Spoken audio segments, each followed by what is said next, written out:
Good day fellas, and thank you for tuning in. This is T4 Madden Chalk Talk. And you are live with Burmese Star. Today, we are running a unique near pro, West Coast scheme. Attacking with Texas and Omaha. With shots from PA strong flow. And a steady ground attack. Take a moment to sub, and turn on notifications, so you don't miss anything. Hit that thumb, and drop a note after, tell us what you think. So let's start by taking a look at our personnel. First, you're going to want a quarterback who has Gunslinger. It isn't a must, but I will show you the difference between Aaron Rodgers throwing a pass and Dak Prescott throwing the same pass, and you'll see why I have it preferred. You want a halfback, at least one, with great hands. He doesn't have to have special abilities, but if he does, that's great.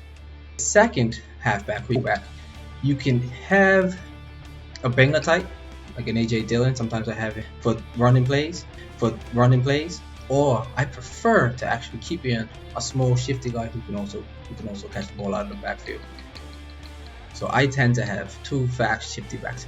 Wide receiver, I want my two best route runners, specifically short route runners, medium as well, but short route, they're going to be running those a lot, and that one's going to be very important. You see why? They need to be able to catch, and they need to be able to catch in traffic. So I actually put Devin Funchess in next to Davante Adams when using the Packers.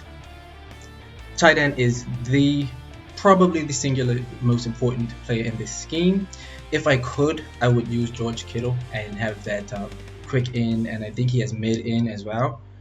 And any tight end with good hands and good speed is great for the scheme, but that would be after Gunslinger on your quarterback. I would say the tight end is the most important. Alright, so that's that. We're going to take a quick look at the plays. Now there are a few things in this formation that I don't use, but I will show some things that I am currently labbing on. But what I'm doing right now is I start out by taking slants out and I put it in fullback dive strong. I keep in halfback inside. I take out Texas because I actually come out in that play. I replace it with Omaha and I leave in play action strong flow. So how I play games, I'm going to start like this. So we're going to go against random. I am going to have the tight end to the wide side of the field, and you'll see me do a lot of motion. It's always going to be one of these two, and they're going to be going to either side of the field. But I'm going to run most of the plays a few times just to show you what it is I'm looking at. So I come out and I start every game by taking this shot right here to Robert Tonyan. That gets open against every coverage, including man, as long as you lead it right. Once you force your opponent to start guarding that, then of course he has to now think about this coming in behind it. There isn't much that guards that. If you're going against a cover one robber or cover one hole, then he doesn't get open until a little bit later.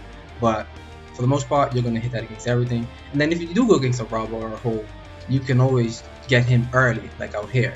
And I think coaches, when they teach that route, they say if there's a middle linebacker on the inside, that you want to turn it up, you want to get skinny. They say if he's in, get thin. So that's pretty much what that means. And then you just start mixing in some of these motions. You're really just doing this to throw him off a little bit. But Y is quite often a good read quickly as well. So you're going to move those things around a little bit. Of course, you'll see if Davante gets open on that streak. And then you always have to come back as a good late read. Oh, right there is actually not a great read. But you do understand, if the running back was covered, chances I would have had that read. Now, once you just start over accounting for that streak from the tight end, or that vertical route from the tight end, the route from the halfback, I come to Omaha. Now, Omaha is actually the reason I started running this offense. And to be honest, I absolutely love Omaha, but I come out in Texas because it's more versatile in terms of forcing my opponent to have to play defense a certain way. But this is typically how I run Omaha. I motion out my halfback who lines up to the who lines up off a little bit. It's actually the fullback who lines up behind the quarterback. To the right, the halfback lines up. So I motion him out to the right to make a trips look, and I put him on a streak. Now I'm going to show you in instant replay what those out routes do, and I'll also show you what that slant does. Tight ends on slants, as you know, we can't get anymore by hot routing. So there are very few formations where you still see it, and it is absolutely insanely good, especially if your opponent starts playing man, because if you take a look at where number 31, who was covering my tight end, if you take a look at where that the person covering the slant doesn't have a chance. If you look at the leverage and look where he's lined up, he doesn't have a chance once this thing breaks to the inside. Quite often they line up a little bit better, like maybe closer to the hash or maybe right even on the tight end shoulder, but more often than not, they're lined up to the outside and they get roasted quite easily. So that's something. And once your user is worrying about the tight end, he's worried about this route going up here. So he jumps back real fast and he doesn't have a chance to recover for the slant either. Now I'm going to show you what I really like. This option route against cover 1 and against cover 3 and a few other coverages, of course, but purples and against man off, he runs a quick out route. And if you take a look at this out route, you'll see that it's a little different from most out routes. You see how he rounds that corner? And it's not just because it's Devontae. I'm going to show you Devin Funchess as well. He's going to round the corner as well. And it makes him get up very, very quickly. So this is the throw I'm going to show you with Rodgers versus Prescott and show you why you can see an absolute difference. So what I'm going to do real fast though is we're going to call Omaha again, and I'm going to put both of those on hot routed out routes so you can see the difference. Alright, so that's that. Let's get into instant replay and take a look at how they run these routes now. So there's Devontae. See how he breaks down now? All those wasted steps, chop, chop, chop, chop, and out, right? We didn't see that with the stock route. Chop, chop, chop. See? Punches as well. Chop, chop, chop, and out. So you can see, and in fact, let's put our best receiver on that route and leave Funchess on this one so we can really take a... the coverage call for Funchess to actually carry that route vertical. I wasn't even paying attention to the coverage. Okay, so here we go now. Let's call Omaha. Let's put Devontae on and out and leave Funchess on the stock out route. And just take a quick peek at that again. Let's see if we can see them both at the same time, and you'll be able to see how one receiver rounds. That's going to be Funchess, and the other one is breaking down. Devontae is breaking down. Funchess is not. So that route is a lot smoother, a lot more efficient, and you need a good quarterback to be able to throw that out there like this. Alright, so that's how I'm using those two plays essentially. Of course, the dive and the inside you're going to use to keep your opponent honest, especially when you're running hurry up offense. That D-line is going to be getting tight and you just bang away, hammer away. You're looking to pick up 3 to 4 yards. You're not really worrying about 10, 12, 15, and 20 yards. It does happen, but that's not the purpose of the runs in this offense. And then PA strong flow. Now what I'm going to do with this, quite often, your opponents find themselves playing off coverage, or they just getting very much caught up with what's happening here in the middle of the field, right? So you just call this and take a shot, and that route is getting open against everything. Now let's take a look at some things that I'm not necessarily using yet, but I just started labbing a little bit. FL Drive and Z-Spot are going to be the plays we're looking at. The reason is, Z-Spot, every now and again, if you run this in the open field, let's say you're second and short, third and short, whatever, you run this in the open field, this is actually an easy couple yards because that flat respects that motion. This is kind of what I'm thinking, right? So if I can pick up 3rd and 1, 3rd and 2 in the open field, and I would just do it once or twice. I wouldn't even put it in my audibles. I would just call it once or twice for fun, right? Well then now, if I'm up here at the end zone, my opponent sees me in 3rd and 1. Now I would prefer to do this with Devontae because of the little bit of speed he gains. So my opponent sees me do this now at the end zone, and he's assuming I'm going to the flag. But Devontae just powers across the front of the end zone, right? Now enjoy a few in-game drives and watch how the Dallas coaching staff take advantage of their opponents. They simply dictate, by forcing the D to account for the tight end, and then they leverage the fact that it's such a threat. Once they start spreading the ball around, it is impossible to stop. This scheme features quick reads and quick passes, rendering pass rush ineffective, and forcing opponents to try to cover too much ground without enough resources.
Thanks for rocking with the squad. Remember, real life comes first, but when you do pick up the sticks, give 'em hell.